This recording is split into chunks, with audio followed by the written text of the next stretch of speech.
I think shelter means many things. I think shelter means a place of respite out of the wind and the rain.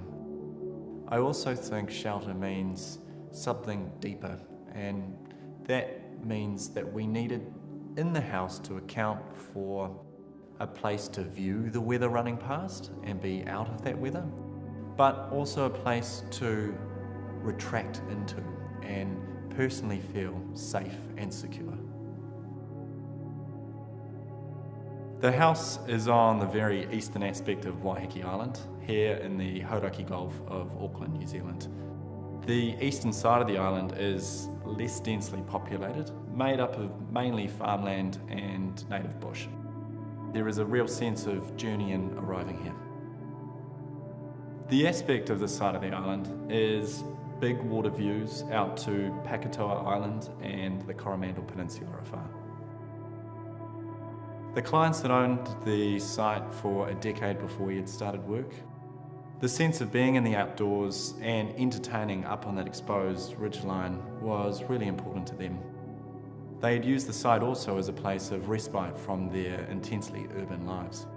These things really lay the foundations for the home. This meant we were tasked with providing a wonderful platform for entertaining that didn't need the guest wings and the en-suites that go with all of the normal urbane luxuries.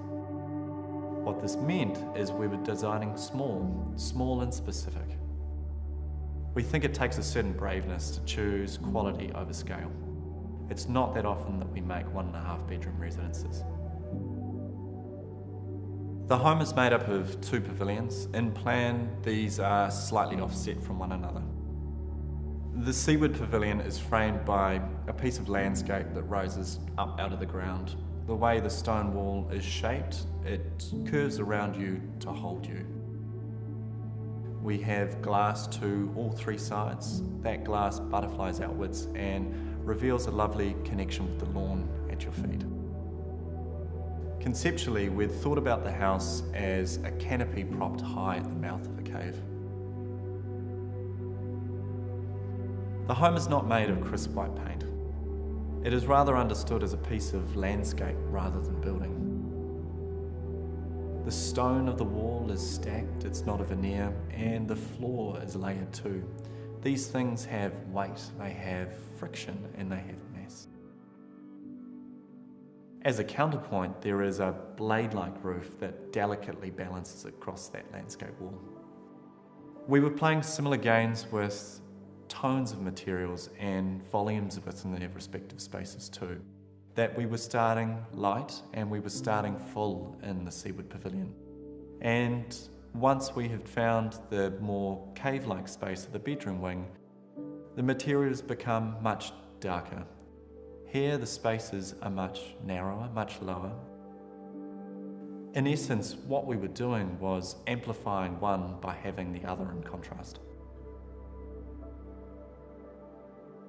There is a small fissure in the stone wall that reveals the entry to the bedroom pavilion. Here, the space feels more like it's been excavated from a mass rather than partitioned by walls. In this space, the passages are much narrower and the ceiling is too. The acoustics are much softer and the shadows are more intense. The bedrooms feel like they've been excavated from a mass rather than partitioned by walls. What we think this lends is privacy and security. That this is a cave-like space. It is the opposite. It is the counterpoint to our big, lightful seaward pavilion. So you might consider bathing as preparing oneself for rest or for a day ahead. And bathing, I think, means to be vulnerable, and vulnerable means to have thin skin. There are 2 opportunities for bathing in the home. The first is buried in the depth of the stone wall itself. There is no view here. There is a small aperture that exists overhead that allows a small portion of light to filter through into that space. Here, the bathroom holds onto you really tightly, and there is a real sense of focus being in this space. The second opportunity for bathing in the home is an excavation of a bathtub from the stone wall itself. there is a thrilling position of encapsulation and surveying. Here is the opportunity to bathe in hot water and have the windows open and a cool breeze run across your skin. So really, the home's goal was intended as a retreat from disembodiment. That the architecture was not about the stone and the wood and the proportions, but it was what those things did to you. It was what they made you feel. The act of being here in the house is just so centering, it's so peaceful. And even though the view is the most significant thing upon arrival, having spent time here, it becomes the least. It is really just a backdrop. What the home is really trying to do is tune you towards the wind and the rain and the kānuka.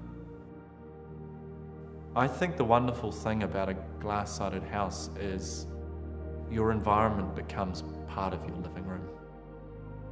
The thing that was really important is that you did feel as equally comfortable on the big sunny day with the doors flung open as you did on the stormy day with the doors closed and you being curled up with a cup of coffee on the sofa.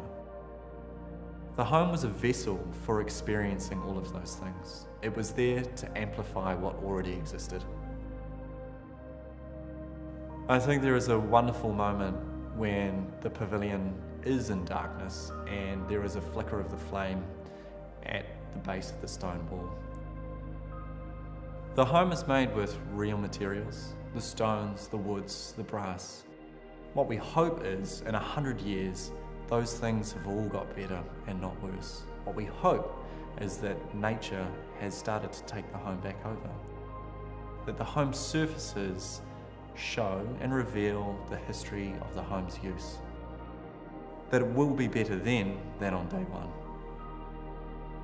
I think what I love most is this layered experience, that whether it is the entry into the Seaward Pavilion and the exposure that it reveals, or leaving it behind and finding the fissure in the stone wall, or clambering into the bath, at every turn there is some slightly unexpected delight.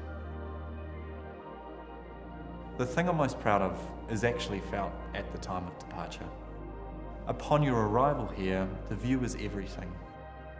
When you leave the house, I feel it's the least significant. I think this means the house is doing what it was intended.